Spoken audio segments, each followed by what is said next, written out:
45% dos brasileiros conhecem alguma mulher que já fez aborto. É o que revela uma pesquisa do Instituto Patrícia Galvão. No Brasil, a prática só é permitida em 3 casos: quando é a única forma de salvar a vida da gestante, em caso de estupro, ou quando o feto tem anencefalia, ou seja, quando ele não tem parte do cérebro. Mas uma proposta de emenda constitucional quer mudar isso. A PEC 181 propõe a proibição de todo tipo de aborto. A proposta ainda deve ser votada em 2 turnos pelo plenário da Câmara e depois seguir para o Senado. Todo tipo de aborto deve ser criminalizado ou a prática deve ser legalizada? É sobre isso que nós vamos falar. Eu sou Marcela Martins e o Palavra Cruzada começa agora.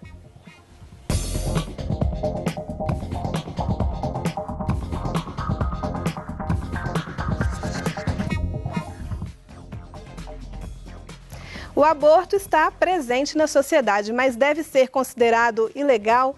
Para falar sobre esse assunto, estão aqui comigo a ginecologista Cláudia Navarro. Boa noite, Cláudia. Tudo bem? Tudo bem. A psiquiatra Juliana Parada. Boa noite, Juliana. Boa noite.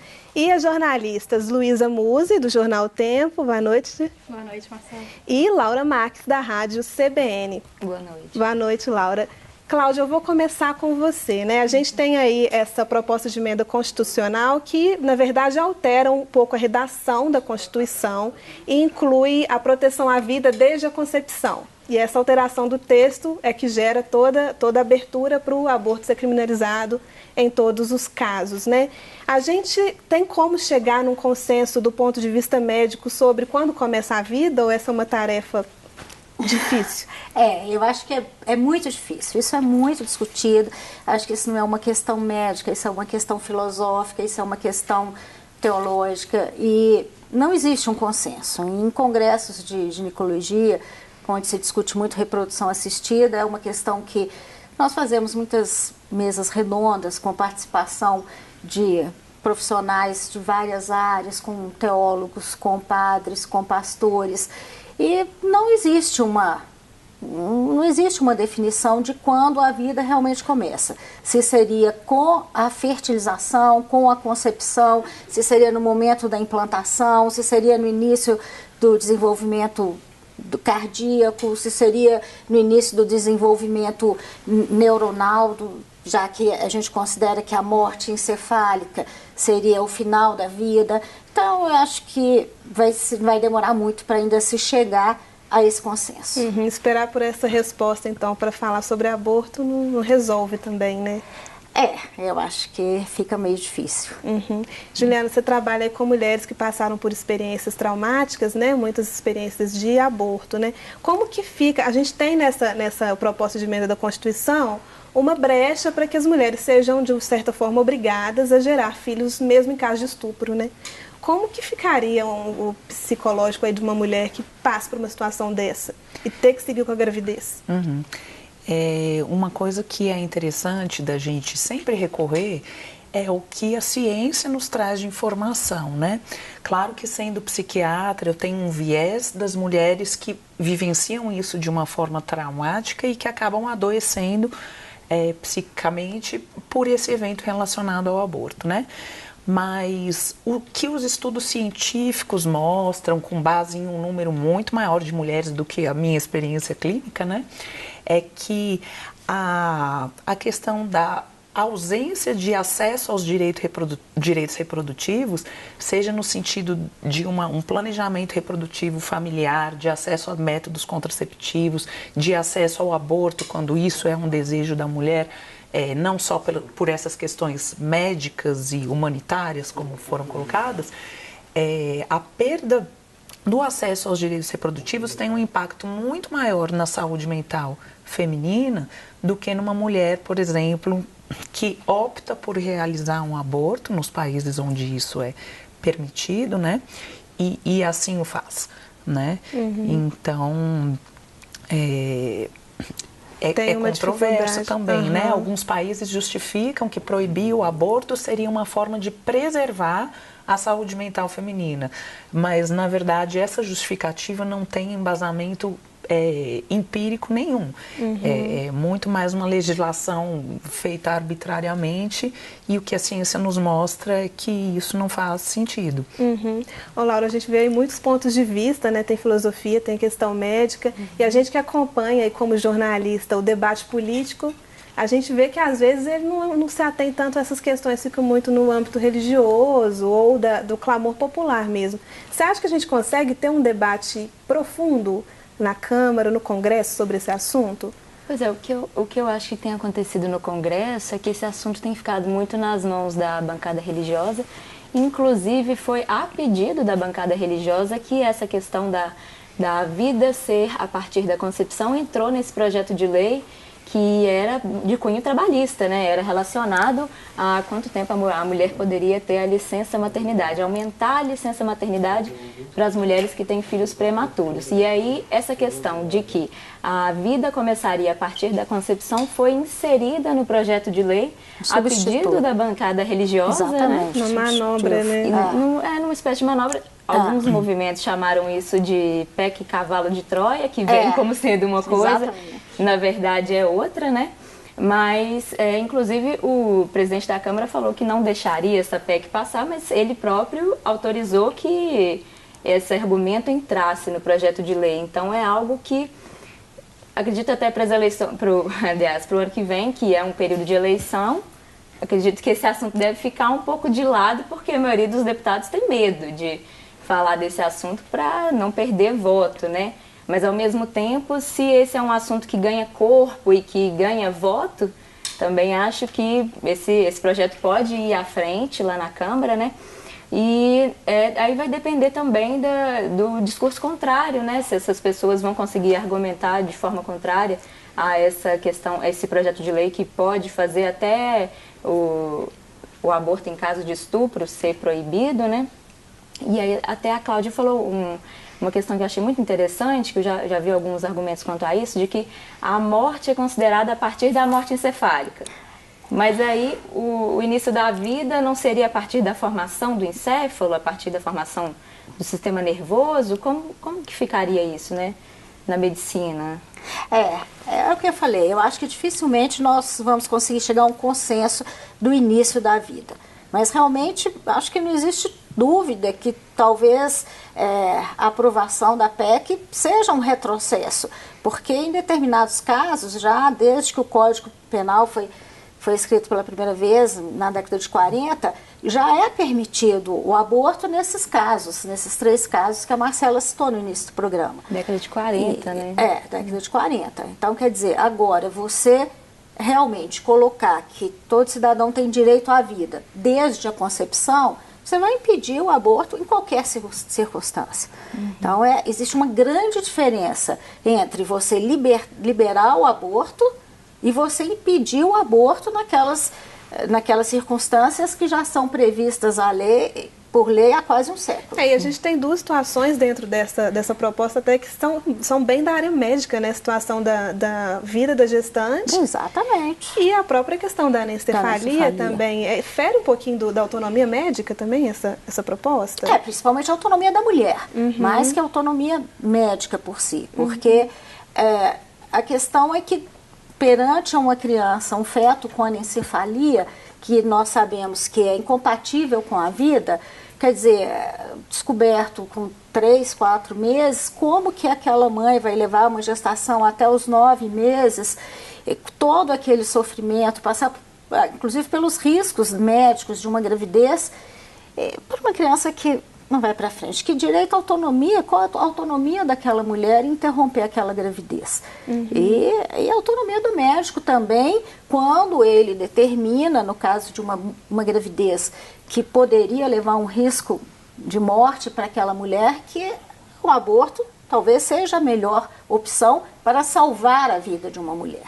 Certo. Eu acho que é muito emblemático essa questão da autonomia da mulher, quando a gente vê que na comissão especial em que essa proposta foi aprovada, foram 18 votos favoráveis de 18 homens e um voto contrário de uma mulher. Exatamente. Então, assim, é muito, muito significativo isso, né? Assim, até que ponto as mulheres estão sendo ouvidas para uma questão que envolve diretamente o direito e a autonomia da própria mulher.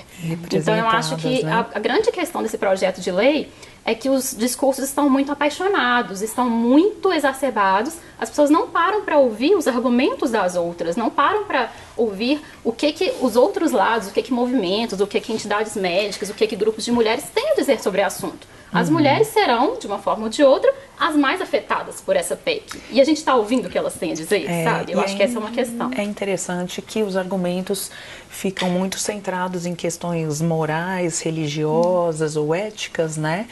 E muito pouco pautados na bioética, nas evidências científicas, nos riscos à saúde da mulher, à saúde reprodutiva, à morbidade depois, né, da realização de um aborto clandestino, sem condições seguras, enfim, no impacto mesmo de ter uma gestação que não foi planejada, não foi desejada em alguns casos, e como que isso modifica completamente a vida, né, das pessoas e até a vida do bebê também, né? Porque ser gerado e criado por uma mãe que, de alguma maneira, pode não conseguir fazer um vínculo também, né, afetivo, vai ter impactos na vida dessa criança que vai chegar nessas condições, né? E a gente percebe um tabu também na discussão, né? Inclusive essa pesquisa que eu atestei no começo do programa, que mostra que muitos brasileiros conhecem uma mulher que fez aborto, aponta também que a maioria dos brasileiros é contra a liberação do aborto e tudo mais. Vocês percebem isso na hora de fazer uma reportagem, na hora de acompanhar isso nas ruas? É um tema que as pessoas têm medo de tocar? Eu acredito que sim, eu acho que é um tema bastante polêmico e é muito tabu mesmo, realmente, assim, as pessoas têm dificuldade de aprofundar o debate. Eu acho que ou as pessoas levam muito para o ponto de vista religioso mesmo, eu defendo porque eu defendo a vida, e não param para ouvir todas essas questões que você comentou, essas questões que são importantes no debate. As pessoas têm essa dificuldade de ouvir mesmo.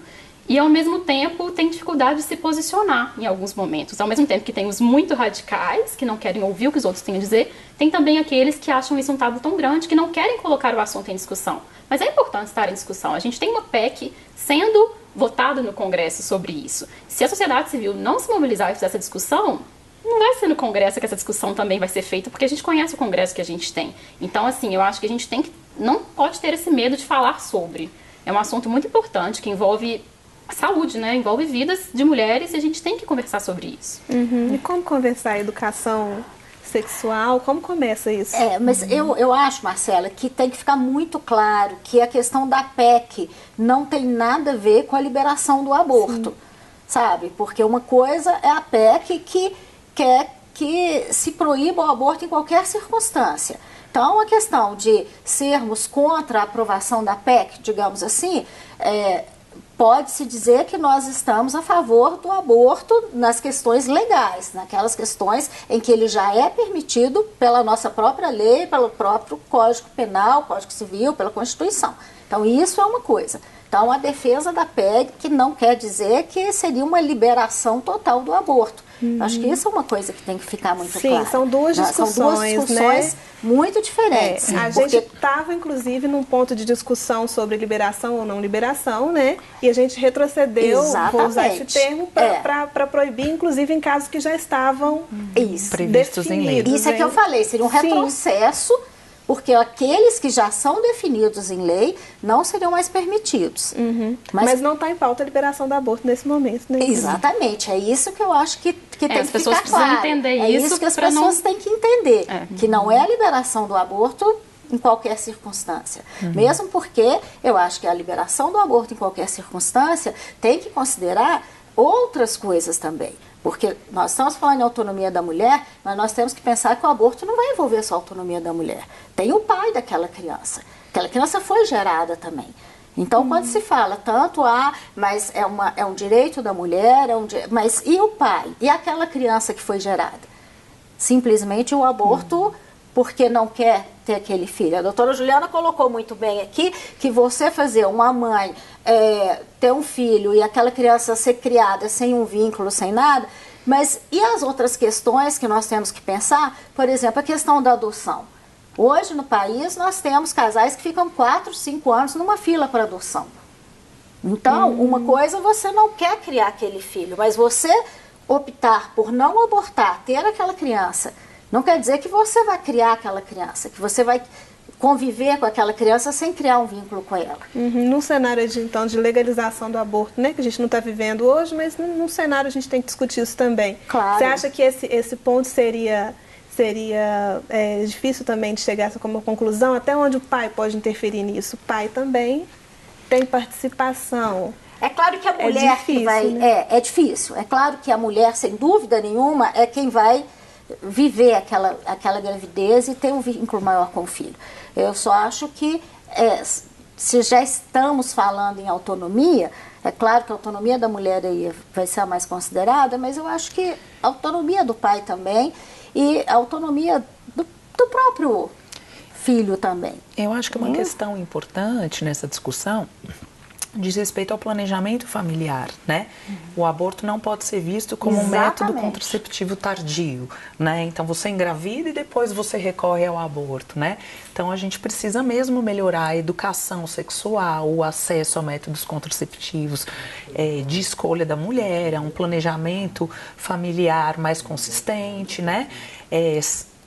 Existe uma estimativa que cerca de 50% das gestações não são planejadas, né? Por que tanta dificuldade em falar em contracepção? Hoje o acesso é muito fácil, a informação é muito fácil. Por que tanta dificuldade em avançar na questão de uma contracepção mais assertiva? É ainda aqueles tabus que a gente estava comentando agora há pouco? É não se falar tanto sobre isso? Qual que é? O que vocês percebem, assim? Acho que a Cláudia tem mais embasamento do que eu para falar disso. Não, eu não acredito tanto no tabu, não. Eu acredito mais na falta de acesso no sistema público de saúde, principalmente no sistema público de saúde.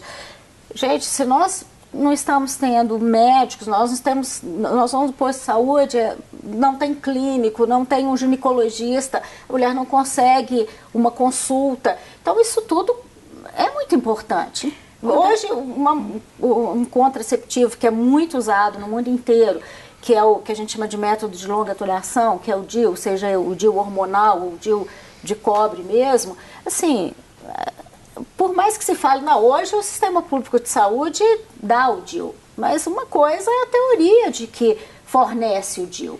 A outra é aquela de que a paciente tem a facilidade de chegar. Um dia ela chega, não tem o espéculo, outro dia o DIU não tem, outro dia o médico não tem o médico. O procedimento, não, né? Então, é dificuldade mesmo. Eu acho que é muito mais ligada ao nosso sistema de saúde do que a questão da educação da população. Mas eu concordo totalmente com a doutora Juliana, que eu acho que aborto não é método contraceptivo, e você tem que investir no planejamento familiar. E falando sobre...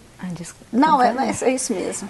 Falando sobre essa dificuldade de acesso, né, à informação, né, e tudo mais, bom, nos países em que o aborto é descriminalizado até as 12 semanas, a OMS, a Organização Mundial da Saúde, soltou dados recentes que dizem que os países que descriminalizaram conseguiram reduzir o número de abortos, e os países que não descriminalizaram, que têm alguma legislação parecida com a do Brasil ou que proíbem completamente, esses países não conseguiram reduzir desde a década de 90. Então, parece até assim, aí se a gente retrocede mais ainda, né, proíbe mais ainda, a sensação que dá é que pode, inclusive, piorar. Laura, eu vou pedir para a gente discutir essas experiências de outros países, que eu acho que é um ponto muito importante. No próximo bloco, vou chamar um intervalo, daqui a pouquinho a gente volta com Palavra Cruzada. Aproveite e envie o seu comentário ou dúvida. Até já.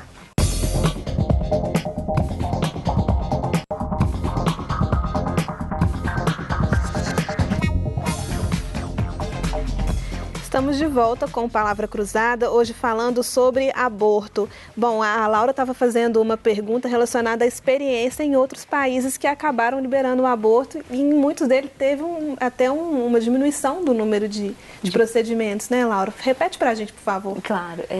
Então, a OMS soltou um dado agora recente, até desse ano mesmo, mostrando que os países que descriminalizaram o aborto em todas as situações até as 12 semanas, conseguiram reduzir o número de casos. Agora, os países que criminalizam ainda o aborto, ainda tem ou um aumento ou o número de casos se mantém. Então, parece que, como a gente estava falando aqui sobre o acesso à informação, a serviços, A impressão que dá é que esses países que descriminalizaram, eles criaram toda uma estrutura para atender essas mulheres. Muitas vezes elas são atendidas por psicólogos, médicos, dias antes. Tem alguns países da Europa que eu sei que até as mulheres têm uma janela de 5 dias para decidir, enquanto isso elas recebem vários atendimentos. Então esse esclarecimento também, eu acho que dá um suporte talvez até para a mulher desistir do aborto ou não, ou de fato decidir por aquilo, mas de uma forma mais consciente. Então parece que até o fato de descriminalizar, o fato de a abertura maior, até para falar sobre esse assunto, talvez faça reduzir o número de vidas que acabam pelo aborto, inclusive, né? Porque não é uma decisão fácil, né, Juliana? Mesmo quando a mulher decide por fazer o aborto, imagino que esteja uma dificuldade para ela enfrentar esse processo todo, né? Sim, usualmente essa decisão representa um grande evento na vida emocional, né, da maior parte das mulheres, que é vivido com muita ambivalência, né, no sentido de considerar prós e contras de uma maneira com muito afeto envolvido, né, culpa, estigmatização. Mesmo as mulheres que usualmente têm uma postura mais positiva ou liberal relacionada ao aborto, de uma forma geral, quando o aborto diz respeito a ela vivencia isso com uma carga grande, de uma forma muito mais negativa, né? Existe todo um discurso da sociedade que vai apontar para ela e dizer que ela é uma assassina, uma inconsequente, que na hora de fazer estava bom, que se preocupasse com isso antes, que agora arque com as consequências, né? Muitas vezes o parceiro não representa uma figura de apoio, né? Tem questões financeiras, enfim. Então, usualmente a decisão de abortar representa um grau de dilema pessoal mesmo, né? Existencial, enfim, traz uma série de questões que não são fáceis de elaborar, né? Por isso, talvez, que quando a mulher recebe o suporte, é acolhida naquele acontecimento, não é julgada, é auxiliada a considerar, a ver outras perspectivas, a receber auxílio, né, terapêutico, social, o que quer que seja, muitas mulheres acabam desistindo de praticar o aborto, né? E se ainda assim ela opta por manter a decisão, essa decisão é mais consciente mesmo, né? E realizada de uma forma segura também. E né? Até sobre a ética médica, assim, é uma dúvida mesmo que eu tenho. No caso de uma criminalização geral do aborto, assim, teve um caso 2 anos atrás de um médico que denunciou a paciente, né? Não sei se vocês lembram, que havia feito aborto, né? E na ética médica, o que seria a orientação? Essa mulher que chega, aparentemente é um aborto feito, né, por ela mesma, né, por vontade dela. Qual que é a ética médica nesse sentido? Não, o médico não pode, de maneira alguma, tá? Isso é questão de sigilo médico, ele não pode denunciar a paciente. Mesmo que ele tem que atender aquela paciente, ele tem que dar o melhor da assistência dele, mas ele jamais pode denunciar aquela paciente porque ela fez um aborto, tá? Ele só poderia quebrar o sigilo se fosse um caso, por exemplo, um juiz pedisse um caso de um julgamento, e o juiz pedisse o prontuário, algum relatório, e mesmo assim não seria nem para o juiz, na realidade, seria para um perito médico indicado pelo juiz. Então, isso aí, se a paciente chegou para o médico, falou que ela fez um aborto, apesar de ser um crime, o médico não pode falar para ninguém, para as autoridades policiais, para ninguém que ela fez aquele aborto. A gente vê tanto que o quanto a questão é controversa, até por isso mesmo, né? Porque a criminalização da mulher ela é prevista em lei, quando ela faz um aborto, é um ato legal, mas a gente não vê, assim, tantas pessoas dispostas a denunciar essas mulheres, quando muita gente é contra, mas não tem muita gente, até na pesquisa mesmo aponta. Se fosse próximo de você, você falaria? E a gente faz reportagem, está aí na rua, né, Luísa? A gente vê que as pessoas também não sabem responder isso muitas vezes. Sim, é muito complicado, assim. E é por isso que eu acho que a PEC tem essa problemática, assim, a própria ONU já considerou a PEC um retrocesso, assim, divulgou nota falando que é um retrocesso, porque ao invés de a gente estar discutindo acolhimento e assistência e, enfim, formas de fazer com que as coisas sejam feitas de maneira segura para todos, não, a gente está dando passo para trás, né? Como a gente disse, é uma questão que está prevista, esses 3 casos, né, que estão previstos em lei há muito tempo, e a PEC quer andar para trás, ao invés de pensar no que deve ser pensado agora, que são as formas de melhor acolhimento. Então, assim, é muito delicado. A gente está diante de um momento muito, muito difícil, muito delicado mesmo, assim, eu acredito. Desculpa, nessa reportagem a gente até vê que muitas vezes a mulher pobre, ela recorre a algo, né, às vezes agulha de tricô, coisas terríveis, que né? traz muito mais risco, né? Sim, e a mulher rica, ela faz o procedimento tranquilamente, né? Não, claro que não, talvez no sentido médico, mas não no sentido psicológico, né? Não sei. Mas a sensação que a gente tem é essa: a mulher pobre, ela não consegue, né, sair daquele procedimento bem, mas a mulher rica, ela ainda consegue ter algum acesso, né? Vocês observam isso também nos consultórios? Só complementando a pergunta, assim, eu acho que é justamente isso, assim, a PEC parece que vai ter caso aprovado, um efeito direto muito mais incisivo em mulheres pobres e negras do que no restante da população, assim, são mulheres que, né, assim, já tem historicamente mais uma dificuldade de acesso e vão continuar fazendo, né, assim, a gente sabe que só estar em lei não vai impedir que nesses casos aconteça. Então, complementando a pergunta da Laura, qual vocês imaginam que pode ser o impacto mesmo, em termos de saúde pública mesmo, caso essa PEC seja aprovada? Eu acho que, por exemplo, no caso de risco de morte da mãe, é um retrocesso imenso, porque se a mulher, ela está ali, ela está correndo um risco de vida e você não vai interromper aquela gravidez para salvar a vida daquela mulher. E gostaria de deixar claro que para uma interrupção nesse caso, ou no caso da anencefalia, ou mesmo no caso da vítima de estupro, existem diretrizes que são extremamente sérias para se seguir, para que você possa interromper aquela gravidez. Então não é uma coisa simples que você fala assim, não, essa mulher, a pressão dela subiu um pouquinho, eu vou fazer... Não, é uma coisa extremamente séria, você tem que seguir aquelas diretrizes, e são casos que muito raros em que você realmente pode fazer a interrupção da gravidez por um risco de vida materna, de morte materna. E no próprio caso da anencefalia também, você tem que ter comprovação de vários médicos, você tem que ter a imagem ultrassonográfica em diferentes idades gestacionais. Então, assim, não é uma coisa simples, é extremamente sério. E se você, até nessas situações, tornar o aborto como sendo ilegal, um crime, eu realmente acho que vai ser um grande prejuízo para essas mulheres. E é interessante, eu acho que às vezes existe uma certa fantasia de que o fato da lei definir uma coisa ou outra vai mudar a decisão das mulheres, né? Porque se uma mãe gera um bebê com anencefalia e está dentro dos conceitos dela religiosos, da ética dela, da moralidade dela, seguir com aquela gestação adiante, vivenciar esse processo todo, elaborar essa gestação, ter o parto dela normal, fazer o ritual de despedir do filho, entender aquilo como algo importante para a elaboração mesmo desse luto, ela não vai optar por um aborto porque a lei disse que ela pode, né?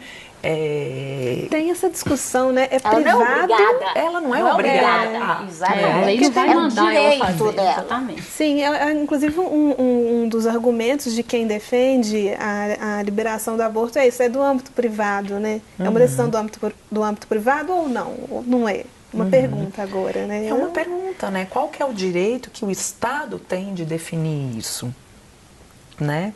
É porque a gente esbarra aí também no direito à vida, como a Cláudia estava colocando, falando aí de outro ser vivo também. Né? A gente está esbarrando de novo na filosofia. Né? São Agora, uma outra coisa complexos. Que eu acho que a gente tem que pensar é sobre o que eu escuto muito esse termo, queria saber a opinião de vocês também que estão aí acompanhando mais de perto, né? alguns casos, é o aborto masculino, né? Quando a gente tem aí, de acordo com o Conselho Nacional de Justiça, são mais de 5 milhões de crianças sem o nome do pai na certidão de nascimento. É preciso punir isso de uma forma mais severa? Porque não deixa de ser um abandono paterno também. Na verdade, não tem punição nenhuma, né? Isso é praticamente ratificado pela sociedade, assim, né? Esse abandono do homem, dos filhos, né? Mas quando a mulher tem uma decisão desse tipo, é absolutamente apavorante, né? De deixar o filho ou de fazer o aborto, né? É um tratamento completamente diferente para homens e mulheres diante do cuidado com os filhos, né? Uhum. É uma questão aí de discussão até de gênero também, né, Luísa? Sim. Questão de... Sim, entra muito na questão da igualdade de gênero, né?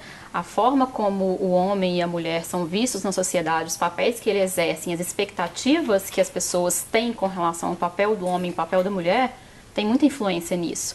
É socialmente aceito e naturalizado de que um filho não tem um pai reconhecido. Ninguém vai achar isso escandaloso. A gente já naturalizou isso. Isso é muito grave, porque isso não deveria ser naturalizado, né? E justamente o contrário, quando é a mulher que se ausenta, nossa, é um grande problema, uma grande questão. Então, cabe uma reflexão nossa mesmo, enquanto sociedade, sobre essa questão de gênero. Né? Assim, tudo bem, os gêneros são diferentes, mas até que ponto as expectativas e as cobranças sociais estão sendo justas, né? Com relação a pais e mães, ao papel de pai e ao papel de mãe. E o que vocês percebem dessa experiência em entrevistas com mulheres que, não sei se vocês já tiveram oportunidade, mas com mulheres que passaram por experiências de aborto, o que vocês sentem delas? Bom, a experiência que eu tenho, assim, é de que elas gostariam de ter tido mais apoio nesse momento, né? Que foram situações muitas vezes desesperadoras, assim, né? E basicamente é isso mesmo, a falta de um apoio médico, até de poder falar com a família sobre esse assunto também seria, né, importante também, elas não puderam fazer isso. São relatos muito solitários, né? Muito assim, na maioria das vezes são procedimentos muito solitários. E tem inclusive tem uma participação de uma telespectadora nossa, Cida Fagundes, né? Isso. A Cida está comentando que não é só um tema de saúde pública, é uma questão também socio-racial, porque a gente tem mulheres negras mais vitimizadas, mais vítimas desses abortos clandestinos, né? Muito perceptível também, né, gente? Não, sem dúvida. Vocês percebem isso em atendimento médico? A mulher negra chega mais vulnerável ali por essa série de questões? Com certeza, né? E eu acho até interessante que, mesmo nos casos previstos em lei, falando dentro do aborto que está legal e que não é criminalizado, esse acesso tem questões médicas, éticas que precisam ser comprovadas, que tem um rigor, questões judiciais envolvidas e questões que muitas vezes o aborto também não é realizado da forma humanizada como é preconizada, né? Então, assim, não é um acesso tão fácil assim também para chegar nisso, né? E por toda essa falta de estrutura, a condição social mais baixa, que acontece mais na população negra, também acaba dificultando mais o acesso, né? Porque as mulheres de classe média alta conseguem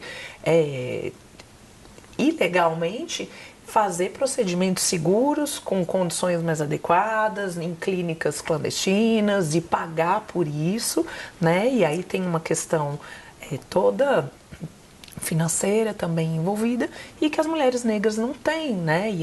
E as mais pobres, né? Então, os métodos usados acabam sendo até mais precários, de maior risco, né? Essa questão de agulha de tricô, de chá de ervas, enfim, uso inadequado de medicamentos, de ter complicação e não conseguir o acesso a um atendimento de urgência para lidar com a complicação. Então, assim, com certeza tem essa questão socio-racial envolvida, né? E eu acredito que é por isso que a PEC ela ainda é mais problemática e a gente tem que ter mais cuidado ainda, porque por tudo isso que você está comentando, ela certamente vai ter um impacto muito significativo em quem historicamente já é muito mais prejudicado e, enfim, muito menos privilegiado, né, em questões de acesso a tudo, assim. Então, chega a ser uma PEC até mais injusta com quem já mais sofre mesmo, assim. Né? Mas, assim, eu queria colocar que nos casos de aborto previsto em lei, tem o Estado, né, quando se fala em Estado em geral, tem tentado facilitar o máximo possível. Então, por exemplo, no caso do estupro, que é extremamente comum, de cada 11 minutos a gente tem uma mulher estuprada no Brasil. E não é necessário que se faça um boletim de ocorrência mais. Então, assim, o médico, basta a mulher chegar e falar que foi estuprada. Então, tem serviços que são serviços multiprofissionais, serviços públicos, geralmente.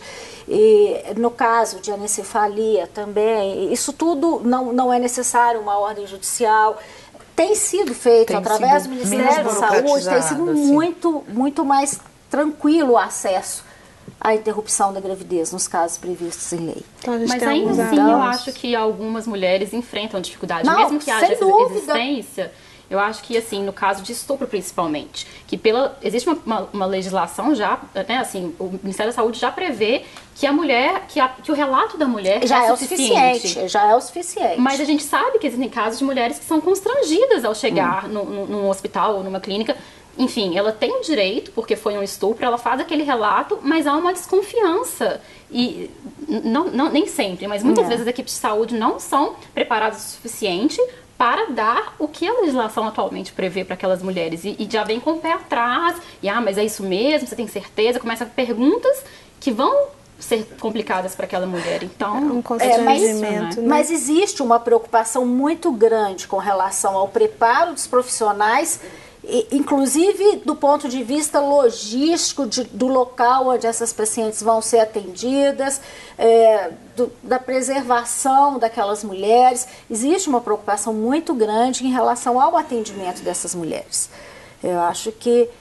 Eu diria que é quase que uma exceção esse não confiar no que a mulher está falando. Certo. Porque são serviços bem especializados para esse tipo de atendimento. Bacana. Bom, a gente vai para mais um rápido intervalo. Se você tem alguma dúvida, escreve para a gente. Até já.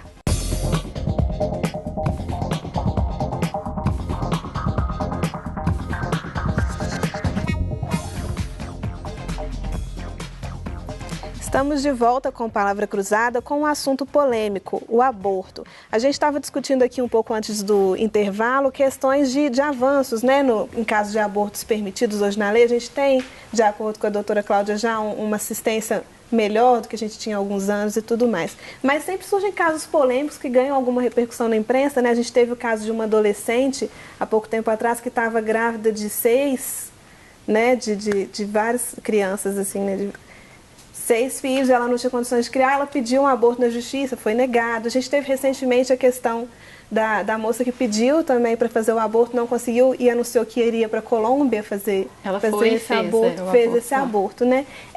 Esses casos específicos, como lidar com isso, né? Como se posicionar com relação a essas situações específicas que surgem e que muitas vezes a gente não tem nenhuma resposta para cada caso, né, muito particular. Inclusive, até recentemente, o Supremo Tribunal Federal deu uma decisão que permitiu uma mulher fazer o aborto por decisão dela, não por causa de anencefalia, nem por causa de estupro, não. Inclusive, foi isso que motivou a bancada evangélica a querer colocar no projeto de lei essa questão da vida começando na concepção. E aí é um caso que essa decisão do Supremo vale só para ela, né? É só ela que vai poder fazer esse aborto legalmente, né? Em todas as boas condições, com atendimento. Mas já abre uma jurisprudência, né? Já abre uma pequena janela, né? Para que isso possa ocorrer com todas as outras mulheres. Então, se o Supremo já está entendendo dessa forma, agora a Câmara tenta ir ao contrário, né? Eu acho que os casos isolados são eles exatamente que fazem o quadro mudar de figura, assim, como no caso dessa mulher que teve a permissão do Supremo para fazer esse aborto, né? Porque, na verdade, todos os casos são isolados. Sim. Todos os casos são isolados, né? Então, assim, para a vida daquela mulher, é muito particular a condição em que aquela gravidez surgiu, os impactos que isso vai ter, a relação dela com o parceiro, as condições financeiras, o abandono do parceiro, a falta de apoio, o que quer que seja, né? Assim, e acho que de qualquer forma esses casos trazem à luz o quanto que é importante a gente pensar na individualidade, né? Também. São casos específicos, como você disse, mas todos têm aí às vezes um ponto em comum, né? Geram esse debate. Agora, com relação ao Zika, eu lembro também quando surgiu o Zika vírus, toda essa discussão voltou à tona também. Qual que é a sua opinião, Cláudia, sobre isso? Eu acho que é diferente, porque a questão da anencefalia é uma criança que é incompatível com a vida. Agora, a criança nascida com uma provável infecção pelo Zika, não é uma criança, primeiro, não quer dizer que toda mãe que foi infectada pelo Zika, a criança vai ter problema. E segundo, existem vários graus de, digamos, de complicações que aquela criança pode vir a ter.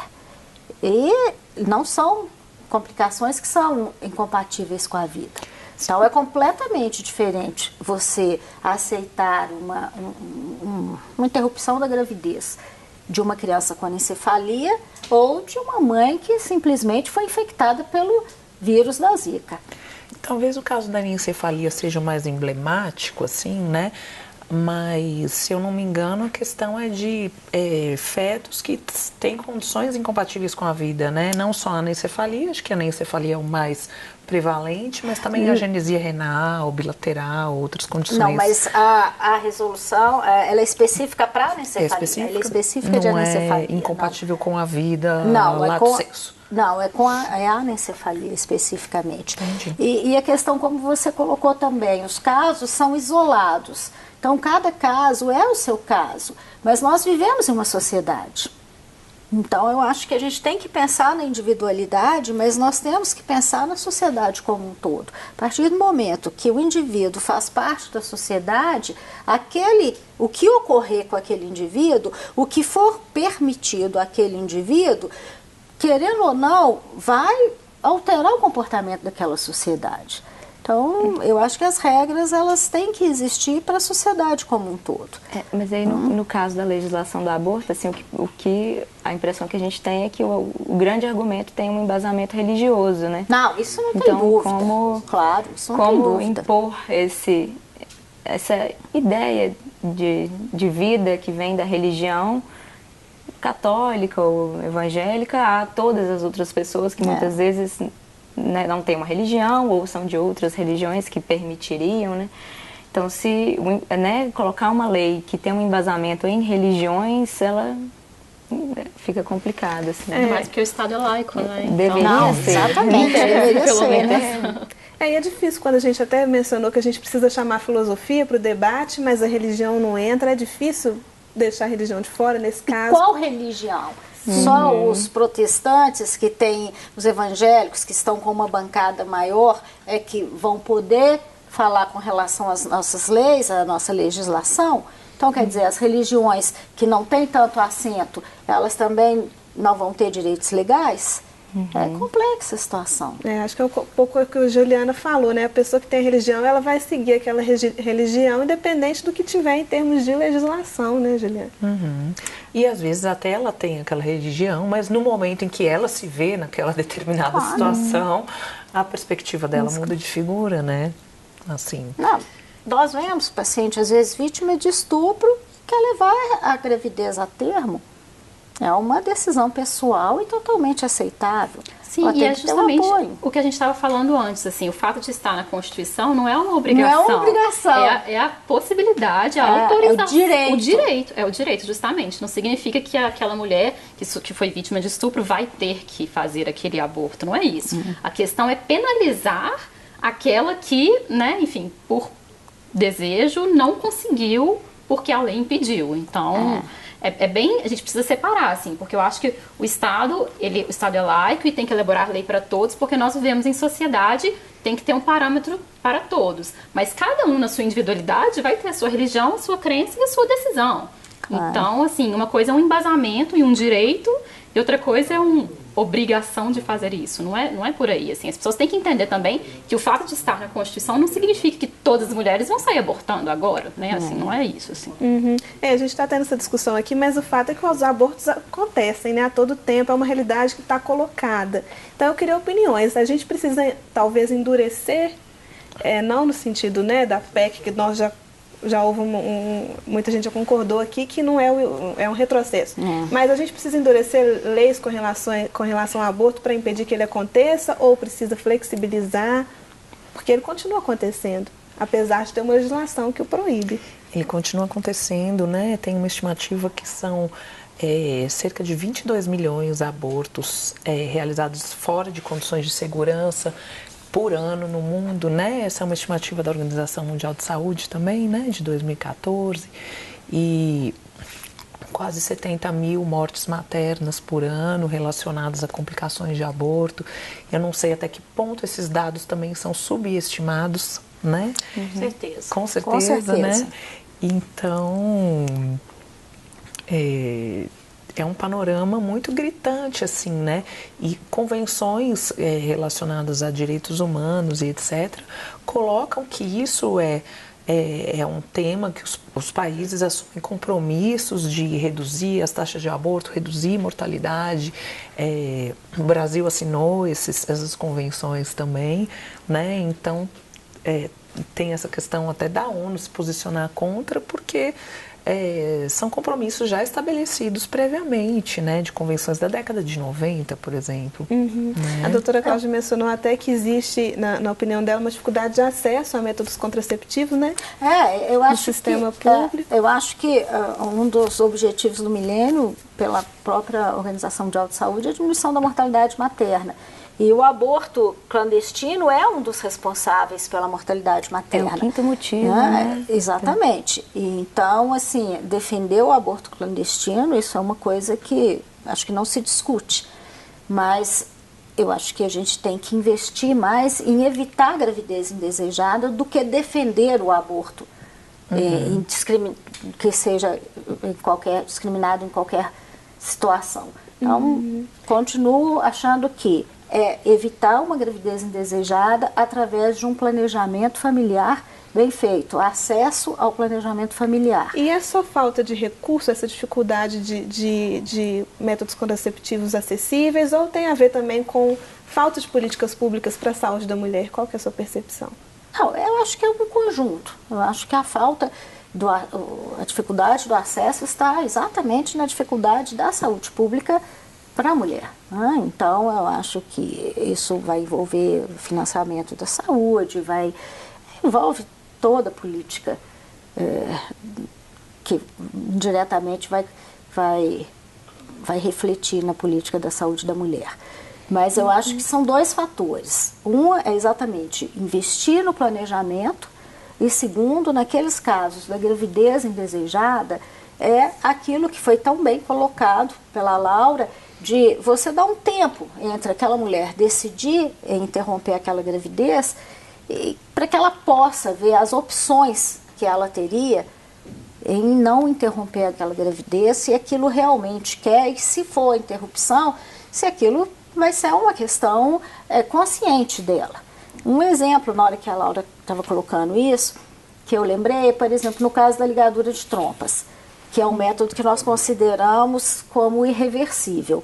É necessário um período de 60 dias entre a decisão em se fazer a ligadura e que se faça a ligadura. Então a mulher não pode, hoje eu não vou ter mais filho, amanhã eu vou no médico, a médica vai me ligar. Então, eu acho que o aborto é exatamente isso, um momento de desespero. Ela viu, ela está grávida, pegou o exame de gravidez, amanhã eu vou fazer um aborto. É uma decisão muito complexa, né? E tem questões sociais também, né? Eu me lembro de uma reportagem que eu fiz uma vez sobre uma polêmica envolvendo uma escola que estava dando aulas de educação sexual para os adolescentes e os pais alguns pais protestando contra porque achavam que aquilo estava incentivando o início da vida sexual, né? É difícil também discutir contracepção. Vocês percebem isso? A meu ver, o que parece é que quanto mais se trata como um tabu, elimina o debate, dificulta, aí sim a gente tem problemas a partir disso, né? Me parece que os países que flexibilizaram, eles fizeram isso junto com uma política forte de conscientização, de educação, exatamente sobre planejamento familiar, né, que é o que as duas estão falando o tempo todo aqui.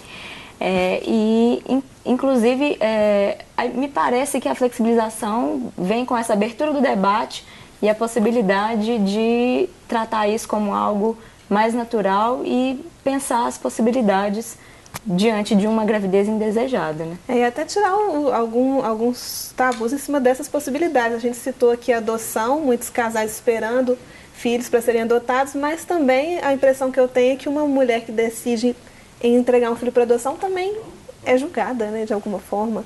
Ah, com certeza, com certeza. Eu acho que a questão da escola que você comentou é complicado porque as pessoas ainda não entendem, assim, as pessoas tendem a acreditar que uma aula sobre, enfim, educação sexual vai ser um incentivo.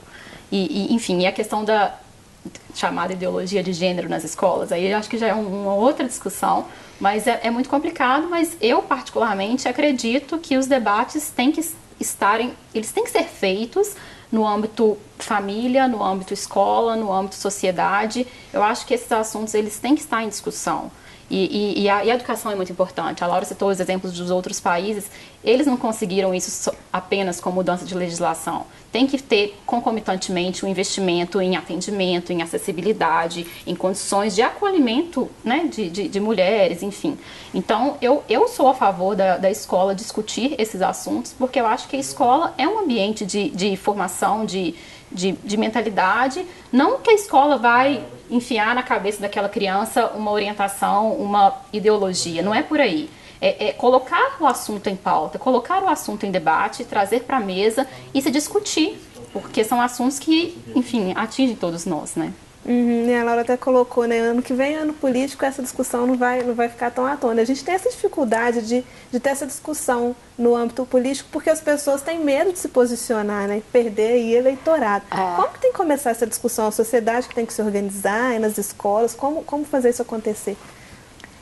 Bom, uma possibilidade, né, é sempre você cobrar de quem está no Congresso, né, de quem você elegeu, né, o posicionamento que você acredita, né? Mas, de toda forma, como eu disse, assim, durante as eleições, assuntos espinhosos, assim, como aborto, né?